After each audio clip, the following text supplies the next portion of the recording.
Audi versus BMW. In the mid-size segment, the all-new Audi A5 challenges the BMW 4 Series Gran Coupé, and it would be the same comparison also to the BMW 3 Series, but we picked here the 4 Series Gran Coupé because of the fastback opening, because now the all-new generation of the Audi A5, A4 and A5 are merged together, and this one has the fastback opening.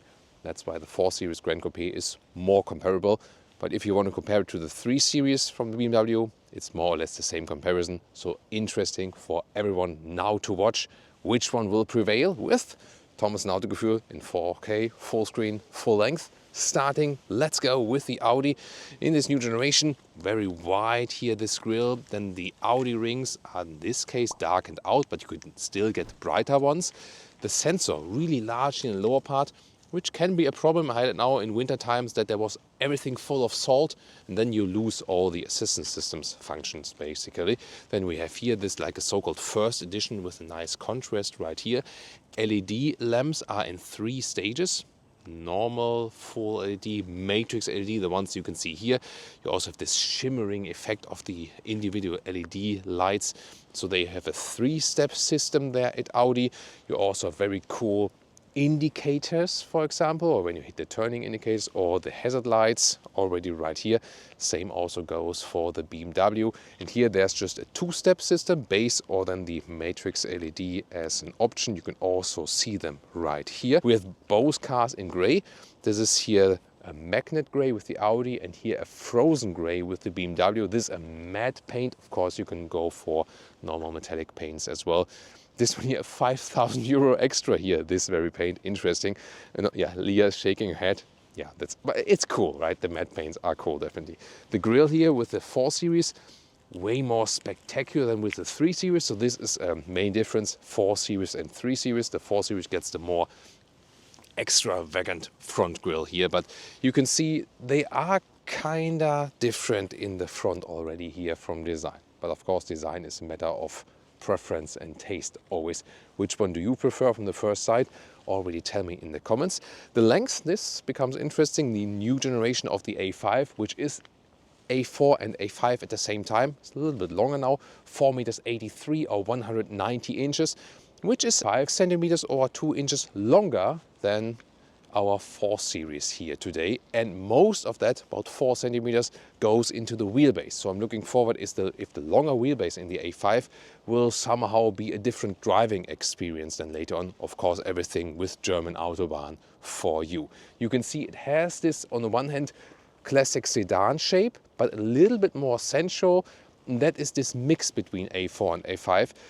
And from the liftback opening soon, it's more an A5, but from the doors, which have a frame, it's more an A4. Yeah, that's also different than 3 Series to 4 Series. 3 Series with the frames, 4 Series frameless, also going to show you very soon. With the Audi 17 to 20 inch wheels, these here are 19 inch wheels with these winter tires. And we also have 19 inch wheels on the BMW today. M Sport with the BMW, S-Line for the Audi, to compare it. So they have both the sporty look. Very nice how the Audi is playing here with the light. The signature goes from right to left or left to right, and then here this is the proximity sensor in this OLED. Is another option here. Then you also have like this shimmering playing light effect. So yeah, Audi is all the way in to play with the light. Again, the darkened out rings, but as I said, they are also available in the bright side, which I would prefer because then you can better see them.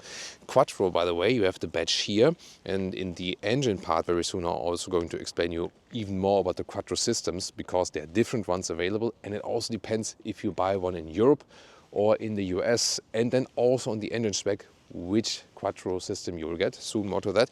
As for the exhaust tips, these are real ones, because in this new A5 generation Audi says we're going back to honest design and there are no more fake exhaust tips. And the same goes here for the BMW, real exhaust for this 430i, which will challenge the 2-liter TSI today. And interesting, when you go for the matrix LED, like this LED option, then this new 4 Series facelift would also get the laser lights in the rear. Ooh. This is really cool, right? This individual, very tiny strings. Yeah, that says here also BMW laser, so that looks very fancy indeed. Yeah, and as I said, we could also have made this comparison with the 3 Series, But I can already show you right here, this liftback opening is the reason I choose the 4 Series, because that's the more like a more fair comparison. Soon, of course, we're going to show you the whole trunk comparison as well.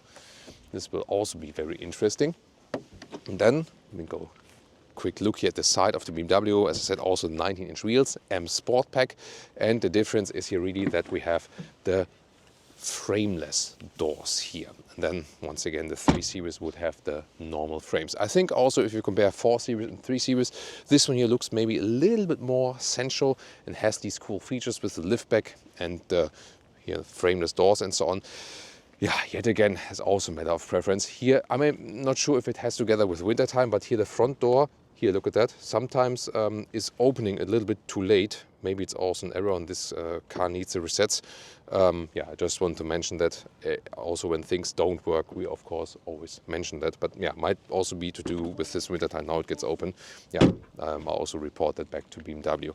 Here the M Sport badge, and that's the first 2 here on the exterior and some of the technological facts. The BMW all-wheel drive, by the way, it will always be classic with a rear wheel bias. Suspension logic is actually pretty similar. Base suspension, then a fixed sport suspension, M Sport or S Sport suspension. And then we have both cars equipped here with the third option, the adaptive suspension. It's only adaptive M suspension and the adaptive S suspension. And that's why it's also very comparable then from the comfort here today. I can already tell you so far, these two cars have a little bit different emphasis in driving, but more to that later. Let's take a look at the engines right here. I always like that shot. So with the Audi, with the 2-liter TSI here today, 204 horsepower. In the US spec, it would be 268 horsepower, so it also depends on the market. No mild hybrid here. For the all-new Q5, this engine also gets a mild hybrid system. Here, Audi said they want to try to keep the price lower. If I look at the price list, later more about that, I don't think it worked actually. And here with the BMW, we have the 430i, also a 2-liter 4-cylinder with 245 horsepower. This one here, in this case, 6.1 seconds in the acceleration figure, which is 1.5 seconds quicker than this one, because at the time of this filming here, there is no like horsepower-wise comparable engine available. This is the one that came closest to that. And also they are using a dual clutch transmission for shifting. They are using a classic torque converter as for the automatic transmission. Also going to see how that one translates into the driving experience. And from the all-wheel drive system, this is really interesting. Of course, there are more engines available. There are 2-liter 4-cylinder diesels for both. There's the 3-liter 6-cylinder petrol engine, the S5 for the Audi and the M440i for the BMW. The difference is that BMW also offers the 3-liter 6-cylinder diesel, not in the plan for the Audi at the moment. But Audi then has plug-in hybrids to offer, whereas BMW offers this one here as the i4, the fully electric one. And then to the all-wheel drive systems at Audi. So this one here has the Quattro Ultra, so it's front wheel biased from standard. And then you can also transport power to the rear. This new system here, however, even allows up to 70% to the rear, which is kind of rare indeed. So you still can keep a rear wheel bias when accelerating hard out of the corner. And when it's more like rolling and stuff, it will be more front wheel biased. Key fobs, Audi and BMW, both nice, aren't they? Door closing sound here in this case. I mean, for frameless, it sounds quite good. But of course, since it's frameless, it always sounds a little bit thinner. The Audi, yeah, I mean, in this case, sounds naturally better. But also the advantage that this one here has frames around. Then inside of the doors here of the 4 Series, soft touch on the top part, also nicely structured. Here as well for the elbow, maybe could be a little bit softer. Then nice classic window levers, also here with this slight galvanization, easy controls. However, no felt covering here at the inside of the lower door pocket. Then, since this is the M Sport model, we also got the M entry sill badge and also the M steering wheel here with different graphic in the lower part, real buttons. The base steering wheel now is also with a flat bottom, by the way, so design-wise it won't make a big difference, and the base steering wheel will even be animal leather free. The seats here are in the normal versions, base versions, also here in the M Sportback, always leather free, and this is like in the high-grade leatherette here, and you see the seating depth, the Einsitzhöhe is also good, also has this slight perforation that you have a passive ventilation there as well. And the lower part here can also be extended for taller guys like me. Yeah, and the seating comfort is actually good. This is available in different colors. And in the EU spec, there's now also a so-called M Perform Tex available in the M Sport Pack. It's a mix of fabric and microfiber. Sadly not available in the US, but then you have one more SensorTech color. Then with 189, 6 for 2, there's a lot of headroom left.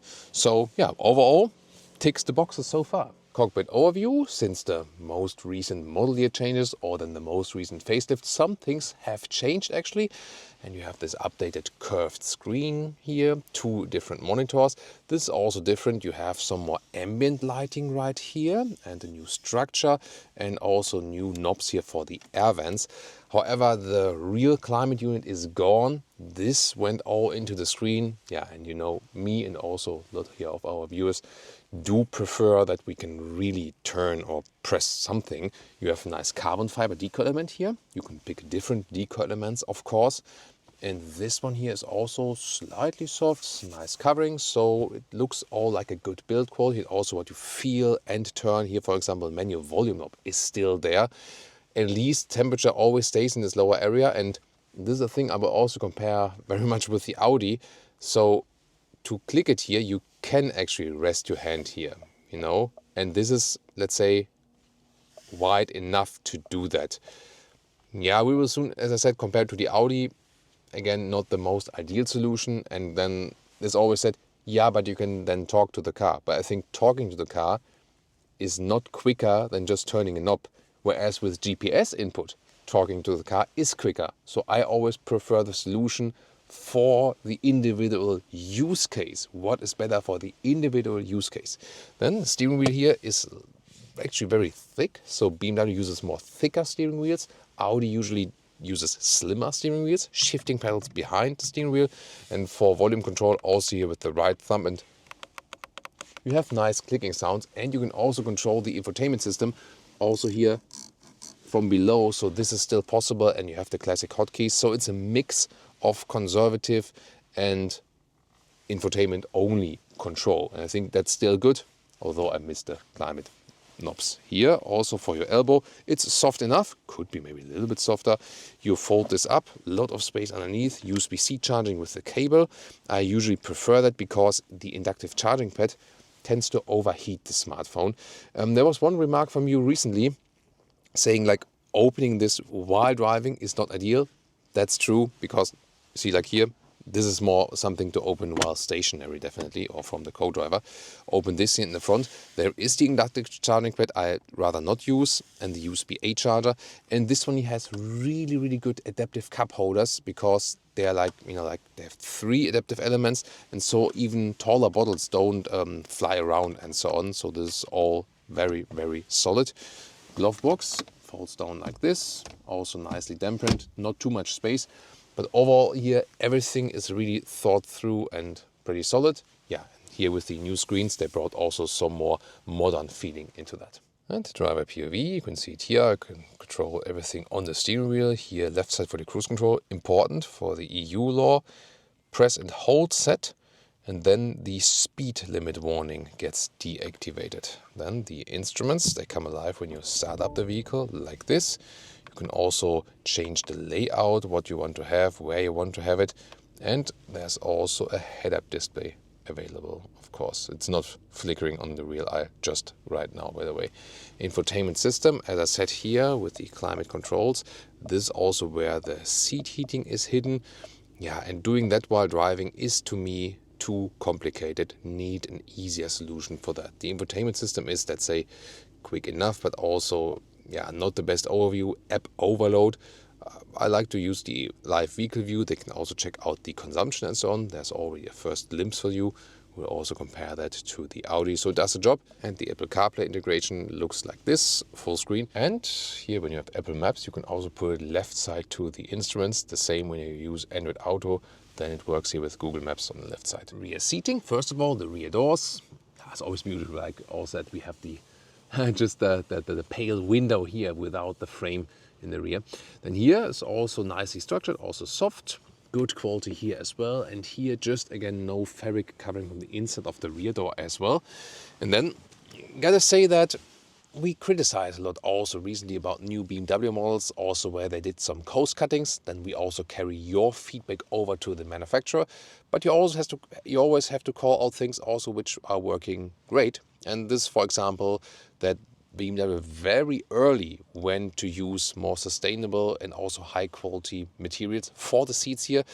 Gotta say though that the leatherette quality in the new 5 Series, X5, X7 and so on is even better. It's even softer than this one here.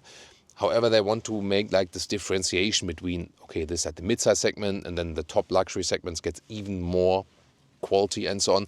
But I think at that price here, yeah, they maybe could have used also these materials already right here. But it's already good level here. Then putting this one down, this is one thing you have to criticize because these cup holders here, at the moment they work again, but at some point they got stuck and they had to like level them open with the key or something like that.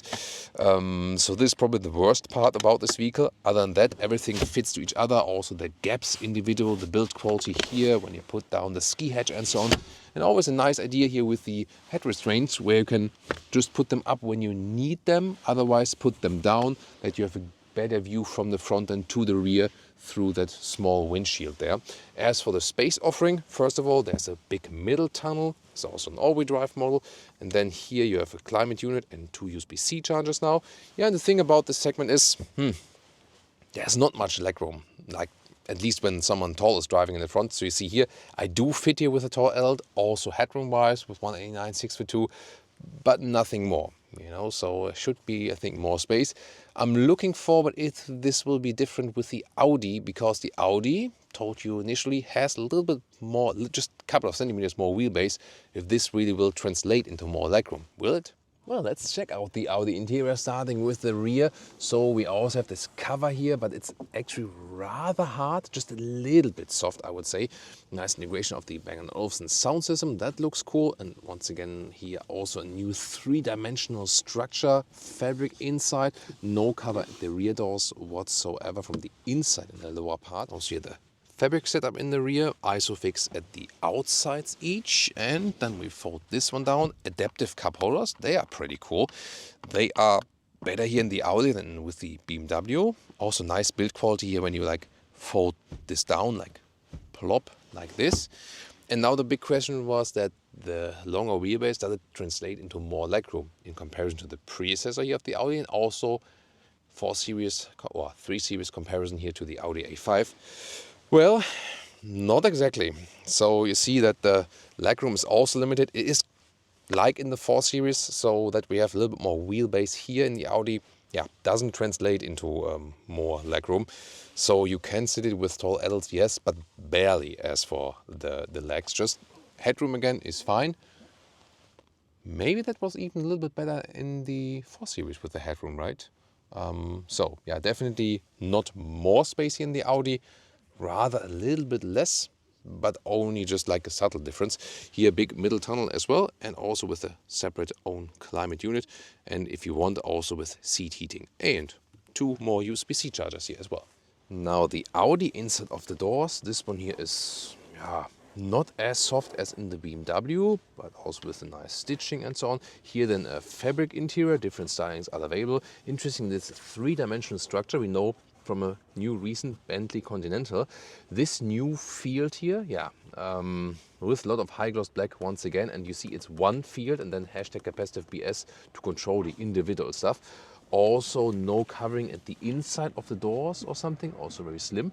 This is here the S-Line interior, so you have this S-Line interior badge and also the S-Line steering wheel, flat bottom. Here you have, which is nice, illumination behind, but once again no real buttons in that case. It does have a clicking feedback, yes, but you see that is one button field, and then the individual buttons are once again capacitive.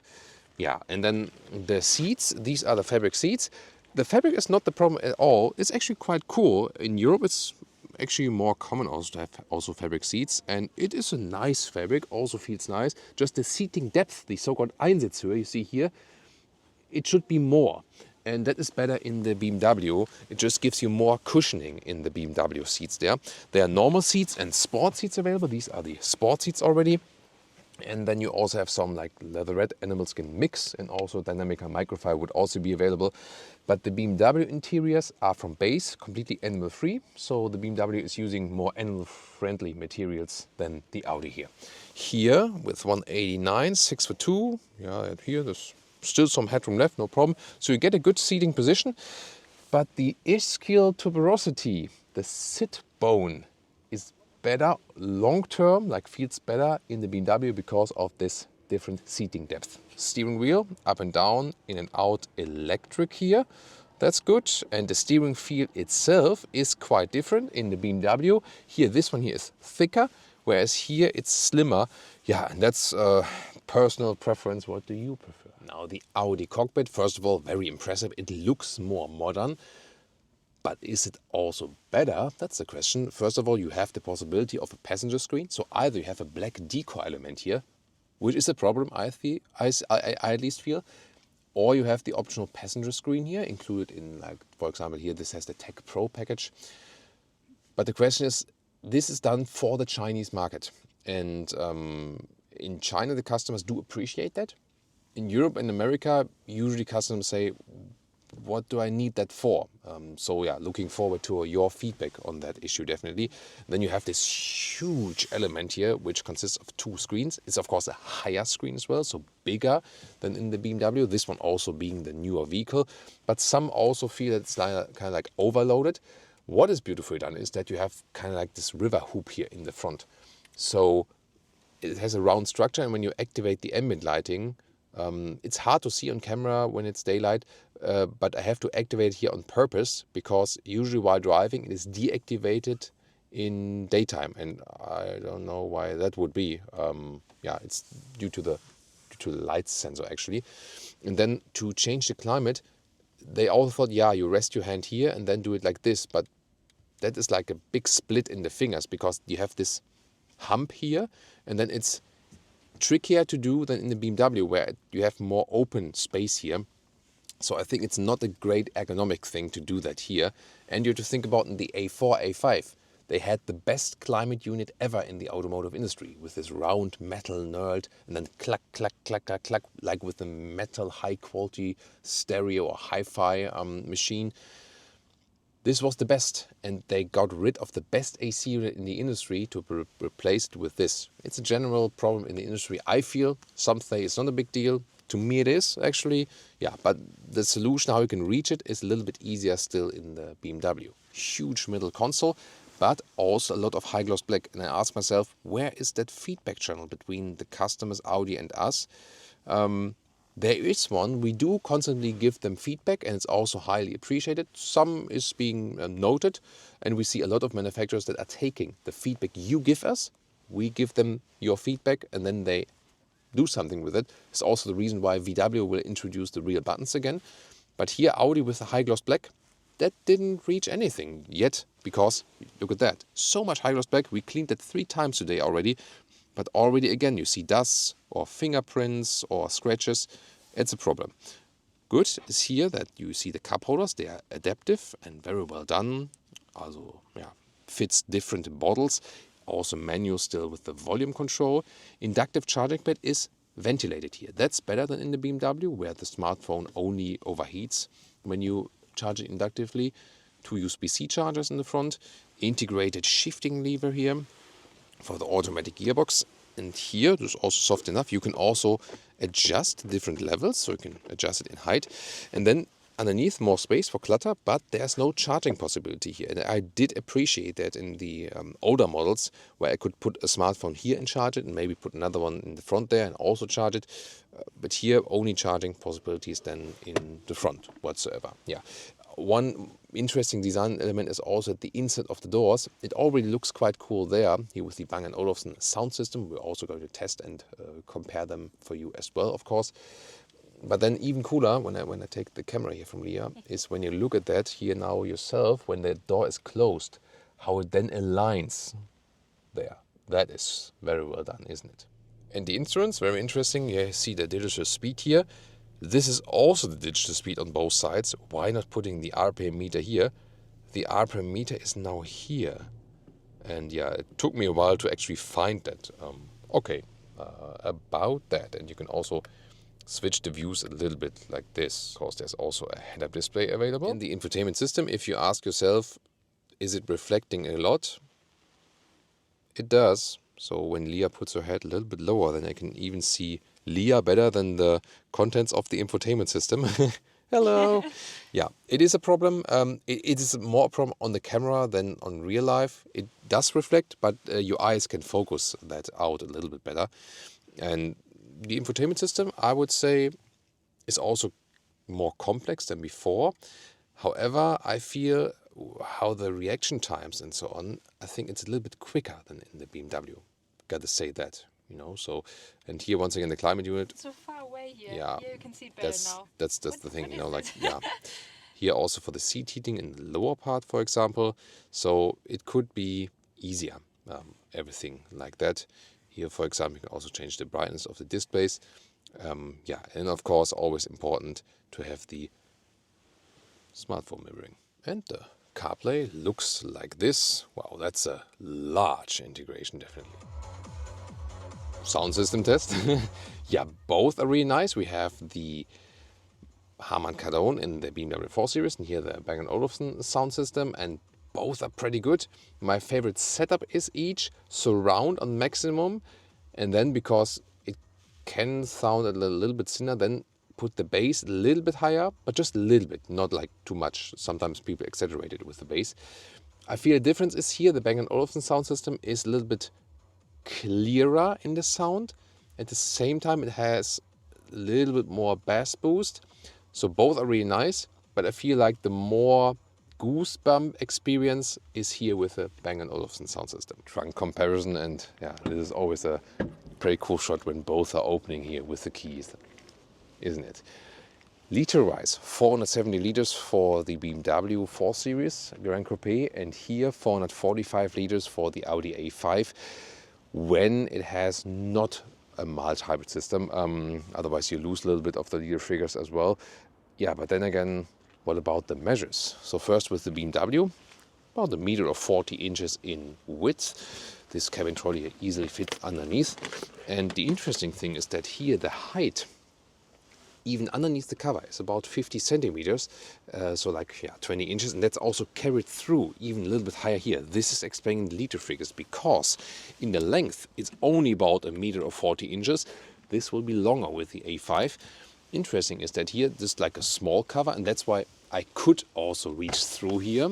I don't have to go around, because here of these clever head restraints that they fold down and you don't need them, then they also don't interfere with the front seats and directly go all the way flat. And the total length in here to the front seats, as we would be driving, is about a little bit less than 1.80 meters or 70 inches. And now the interesting comparison to the Audi.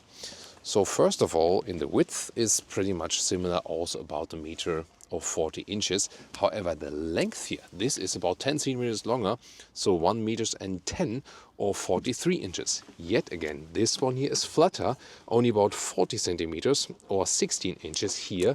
So because it's all the way flatter in this area, then the liter figure is bigger with the BMW and smaller here. Here with the Audi, some space underneath, not much. Fold the seats here, I could also deinstall this one, that would be possible. However, in this case I have to go around. And then it's interesting, because when I fold it, these are normal head restraints, and then they hit the front seat. So I put the passenger seat a little bit more the front, this works then. But here, that you can see, you would have to put the driver's seat forward or deinstall the head restraint. So this is a more clever system with the BMW from the trunk perspective. And then here the length is about 1.85 meters or 73 inches. So then only about like a little bit more than 5 centimeters longer in the overall length. Yeah, but both overall still similar, and both really easy to load things in and out. Sport mode.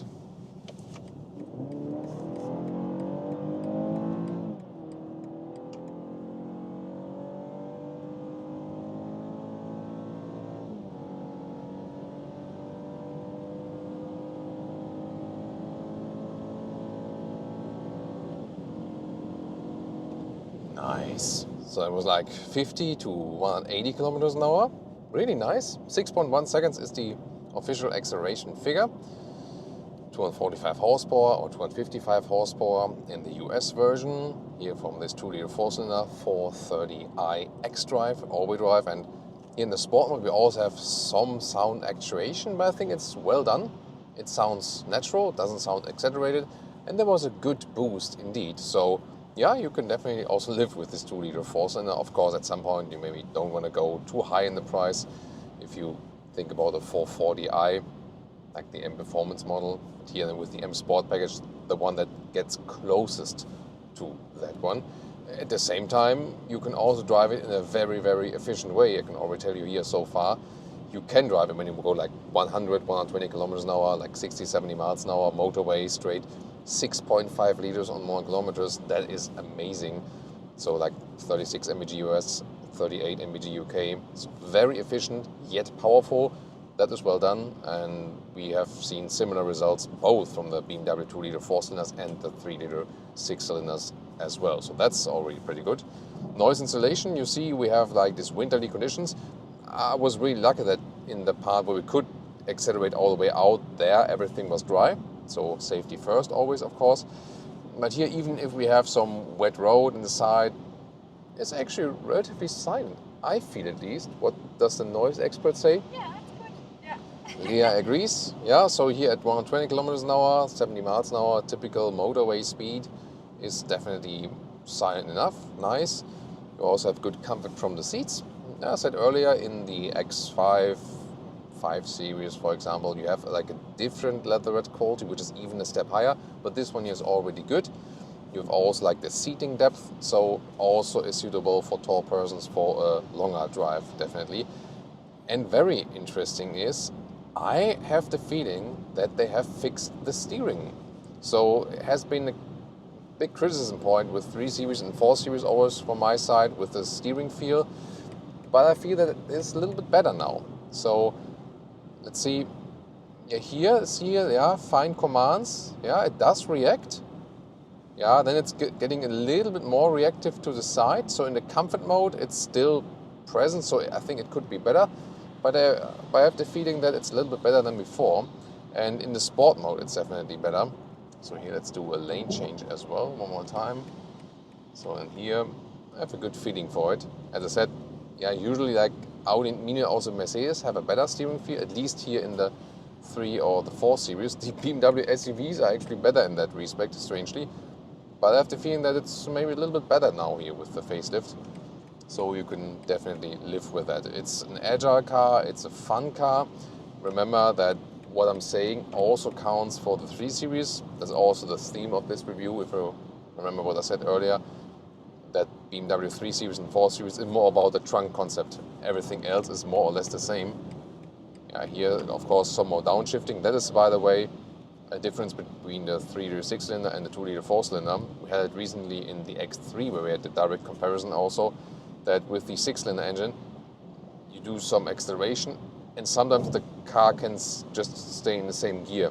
And with the 2-liter 4-cylinders, just has to shift down 1 or 2 gears, and that feels a little bit less relaxed in some situations. Here, by the way, putting in the sport mode is always the most effective thing to do the acceleration. There is also, when I put here the shifting drive lever, you can go to the S shifting mode. And this is not quicker, although you might think that way. And this is also the reason why BMW is splitting the sport mode and the shifting mode, whereas other manufacturers are not doing it, because BMW says, hey, the sport mode is for best acceleration. The S shifting mode is only better when you go some alpine roads, like winding corners, that you're always in the lower gear and at higher RPM, that you can attack the next corner better. But it's not necessarily better in the acceleration. That is the difference, and also the reason why they split these both commands. And hey, you know, why not? We have the adaptive M suspension here. Remember, in the 4 Series, it's only possible to go normal suspension, sport suspension fixed, or if you go with the adaptive suspension, it's the adaptive M suspension. It's still an adaptive suspension. It's also an actively adaptive suspension. That means here in the sport mode, it is indeed a little bit stiffer than in the comfort mode. Here, for example, when we're driving over some bumps, let's try to experience that one more time. Now to the comfort mode. It is still a sporty suspension overall. We also have the 19-inch wheels mounted here, the biggest ones. Do you feel a difference between comfort mode and sport mode? Here, comfort, now sport. Oh yeah. Yeah. Oh yeah. Yeah, you feel it. Yeah. Yeah, definitely. Yeah, I mean, it is a sporty setup in general, but with the sport mode, you have more, let's say, contact to the road, more perceivable contact. And for example, nice here for this S combination here as well. So here, very nice. Yeah, I think I have enough steering feel with that one, definitely. Yeah, and here also good in the corner. The car doesn't lean at all. That's nicely done. So it is a fun vehicle. And remember, the wheelbase is a little bit shorter here with the 4 Series than with the Audi A5 in the new generation. So I'm also looking forward if that one will have any effect on driving or something like that. But definitely a fun, engaging vehicle. That's the cool thing also about the BMWs. And also in this whole discussion of, yeah, the Germans are done now, German auto industry is dead, the Chinese manufacturers are taking over, and so on and so on.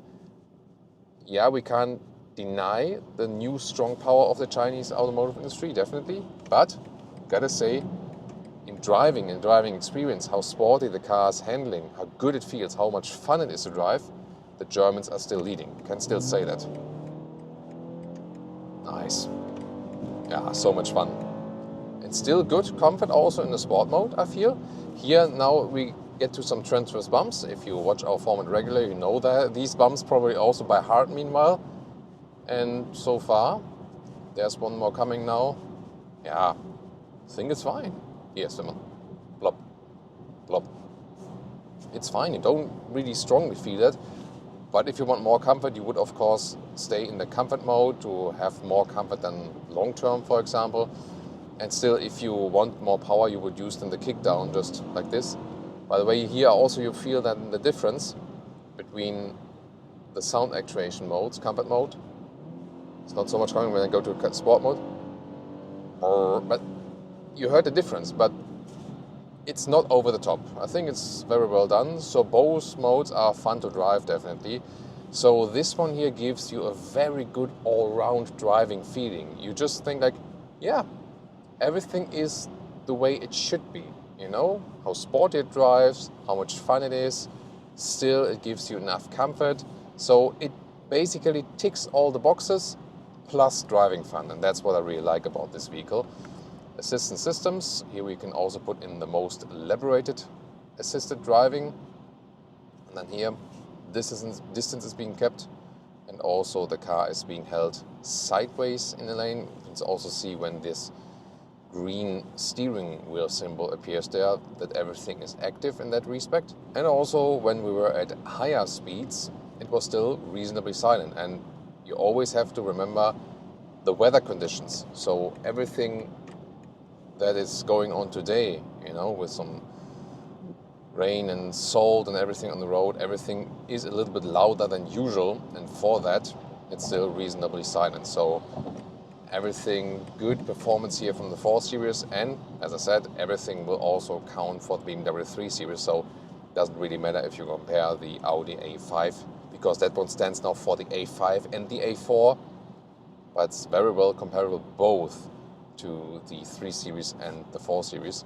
We have one more nice S combination when we go off the motorway here. Let's put it one more time in the sport mode. Letting this truck go straight first. Safely enter right side, and here, by the way, putting in the, I mean, you can tip the turning indicators, but you can also just put them in, and hammering them in is always a lot of fun as well. Of course, I'm a little bit more cautious here today with these road conditions, but here at least is everything dry, but you never know what's around the next corner, you know, so you never trust it 100%. So we go a little bit slower in this corner here, just to be really sure. It's good grip here. Really nice behavior. Yeah, I might think that from the steering the Audi will do it better, but we'll experience that very soon. But it's good fun feeling over the vehicle, good adaptive suspension. Yeah, what's the Passenger verdict? I love it. Leah loves it. That's the thing you want to hear as a driver, right? That Leah loves it. Yeah, it is a lot of fun and at the same time comfortable. So I think with this one here, in this version, in this spec we have here, they really nailed like the exact middle, like between sportiness and comfort, exactly what we would expect from this vehicle. It does deliver. Audi. Dynamic mode.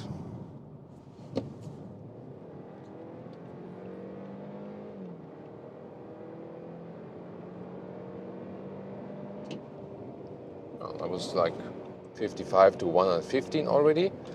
Of course, this one here is not the very comparable engine. Yes, from the base displacement setup, 1.5 seconds slower than the BMW one, because here this one is the most comparable available at this moment with this new generation.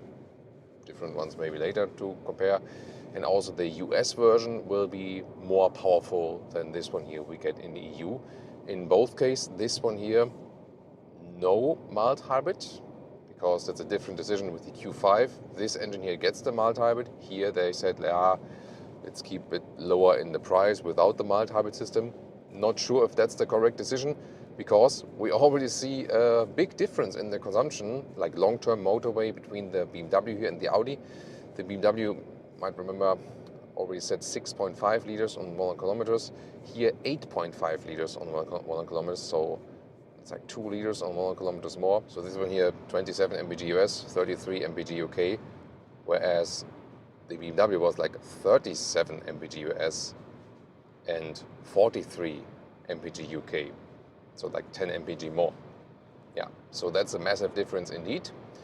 And what I'm rating here is really the engine difference, but without the acceleration difference, because as I said, the US version would be more comparable there. But you also feel differences there, because in general it's also good here, but the responsiveness of the engine and also how sovereign it feels, how sophisticated, how cultivated, that one is also better in the BMW. And also some of the shifting processes. Just in the BMW, you accelerate and the car's shifting and you think like, wow, that's giving me a lot of satisfaction. That's how it's supposed to be. But here in the BMW, that's in the BMW, but here in the Audi, it's all good. But how the engine reacts and how the car is shifting doesn't give you satisfaction. That is the main difference. So the BMW to me already leads in the engine and transmission aspect. However, what we have to say is that the suspension here in the Audi is excellent. At the moment we are in dynamic mode, and we also have the optional adaptive suspension mounted here in this vehicle. In the dynamic mode it's also on a stiffer note, but it's still extremely comfortable. Well done. 19-inch wheels on both vehicles, we have it here as well, so very well comparable. And to select the driving modes, we don't have to confirm something in the screen. I can also select it here, just press it through, and then in the balanced mode, they now call the auto mode just balanced, because everyone was confused before and thought that in the auto mode, which was the basis mode in the Audi suspensions, everyone thought the car is selecting the mode itself, but it's not doing that. Auto was just like a normal mode, and that's why they call the normal mode now balanced. And here even softer, so that's really the thing, and Audi is mastering that very well, this balance between sportiness and comfort. But definitely we have it more, in comparison to the BMW, pushed towards the comfort side. But looking forward, when we go some quicker corners and so on, if that will lose sportiness, or if this one here is also sporty in the suspension, we just gain more comfort. The lane changes are also really cool, a lot of fun. The steering feel is also better here in the Audi. It's just more precise from the very low degree angles here. So no dead zone area, and also that transition between here, like when you start here and then you go a little bit more to the outside. So as I said, in the BMW it's a little bit better than before, but still there's this, then here it's a little bit more loose, and when you go to the outsides it's too sensitive. That's the BMW. Here in the Audi it's perfect, because you don't feel that you would have a difference between where you are with the steering. Everything kind of feels just as it should be, you know? So I have good control here, but at the same time, it doesn't overreact when you go a little bit further. So the Audi steering setup is perfect. And yeah, that is a very interesting finding. And they are both on a very high level, definitely, in all the different aspects. But these very fine nuances you only feel when you directly drive them after each other. And once again, BMW better in engine and transmission. The Audi better in the steering, and the suspension is more comfortable, although the suspension are both good, definitely. Any Leah remarks so far? Noise? What do we? It's also really silent. Yeah. I mean, we're going to drive faster very soon now, because I'm not sure yet which is more silent. It could even be that the Audi is more silent, right? That's my first impression, at least at 100 kilometers an hour or 60 miles an hour, which is a normal motorway speed in most countries. But and the seats are very sporty here. yeah, seats are also sport. The seats are holding us tight. The ergonomics, the form of the seats are good. Yeah. But we already felt that, said in the interior part as well, that the seating depth, the famous Einsitzhöhe, it's a little bit harder here in the Audi, so that's better in the BMW. And of course, the discussion leatherette versus fabric, yeah, that's, I mean, just matter of personal preference and so on. I feel the steering, I mean, the steering is great, but I feel that how it is set up here in this cockpit, I have this, you know, where's it? Yeah, Leah is making fun of me now again, but yeah, I mean, yeah, because that's like a, in German we can say a monk subject, OCD, like a OCD subject, because I always feel like in the steering should be like perfectly aligned in the cockpit. Here now, first of all, this S combination, it feels really good, nice. Yeah, suspension-wise and comfort-wise, that's really cool. That's nice. Yeah, feels excellent. So it is fun, it is sporty to drive. The wheelbase here is a little bit longer, as I said, couple of centimeters. Do you feel that? Maybe a little. So I would say from the first impression, the BMW does feel a little bit sportier, does it? Yeah. You agree, yeah?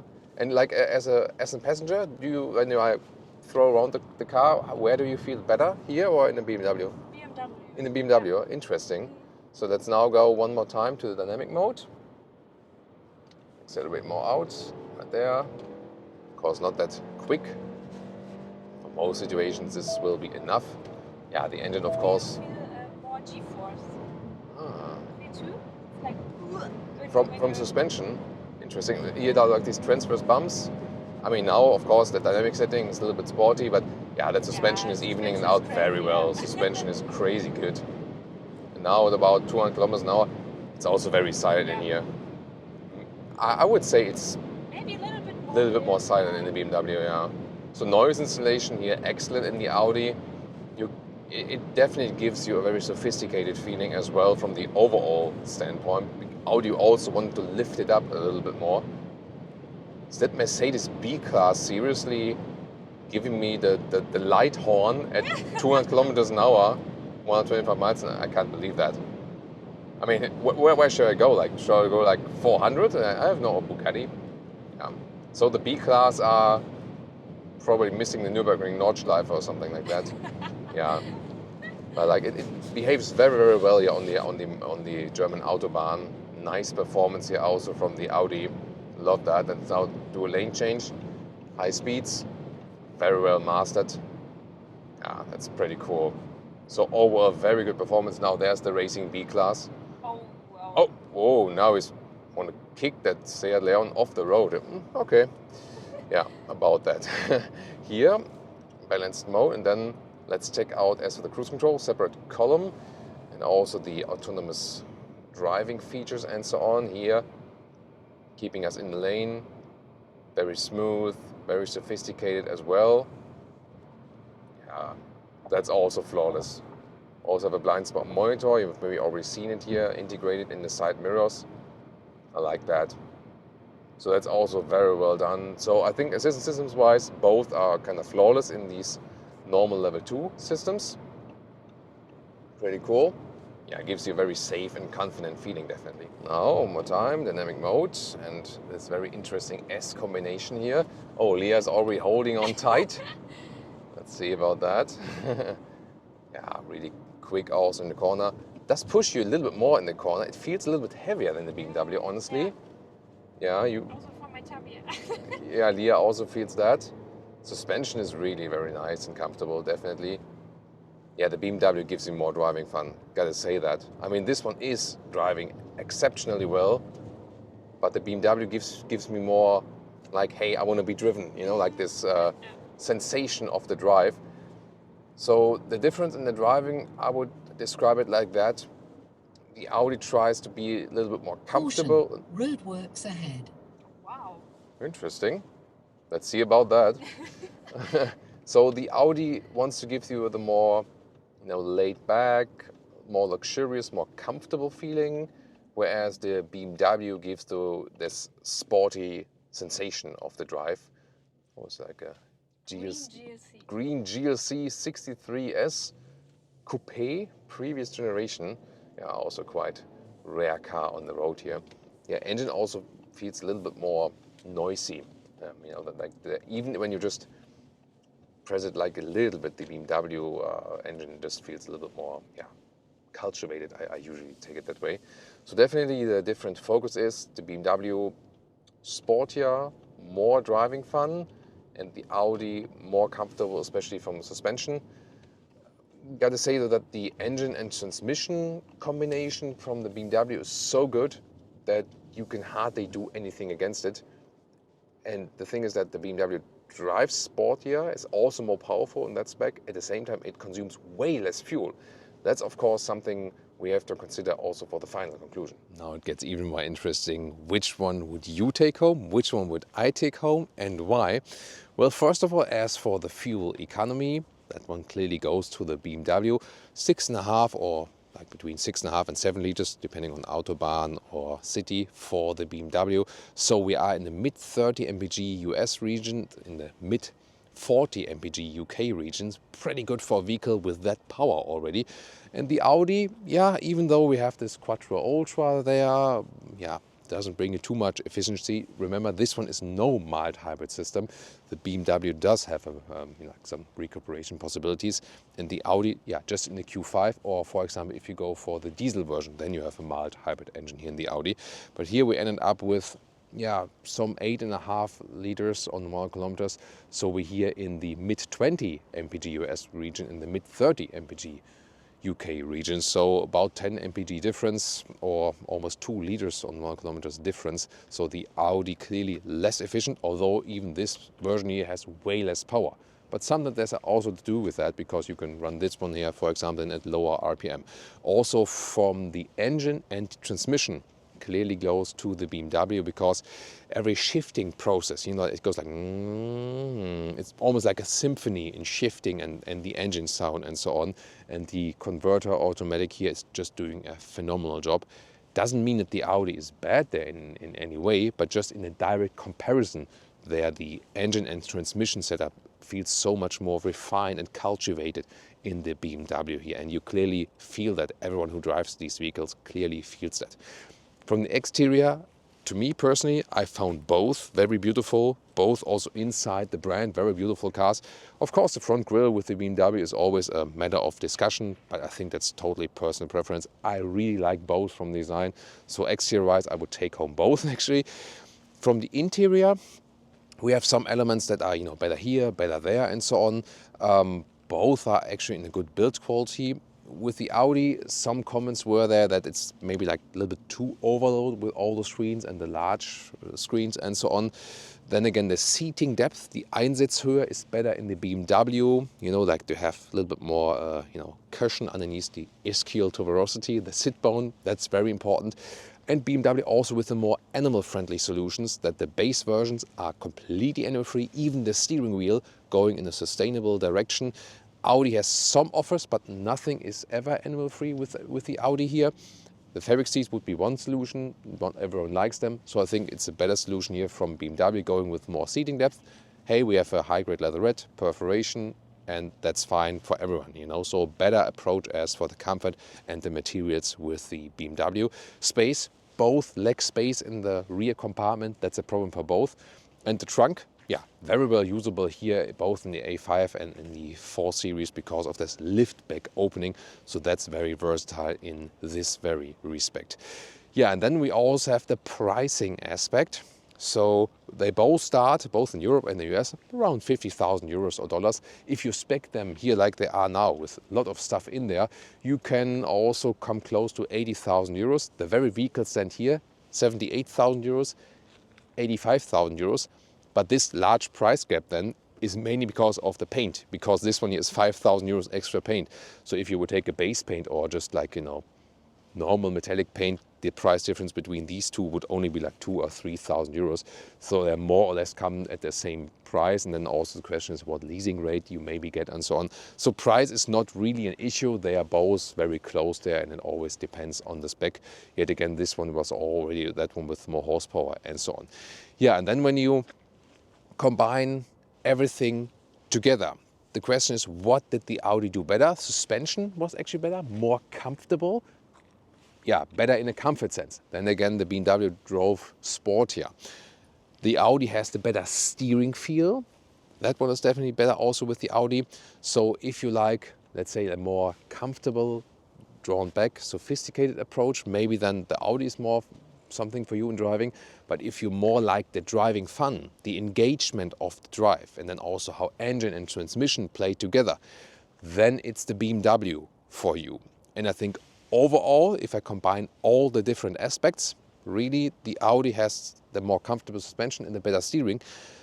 But all the other things like seating comfort, then the engine, transmission, fun in driving, fuel economy, that all speaks for the BMW. So then bottom line, we have more factors speaking for the BMW here than for the Audi, and that's why I would also take the 4 Series home with me here today. What's your verdict? What do you think about it? Let's discuss in the comments and tune into more comparison reviews.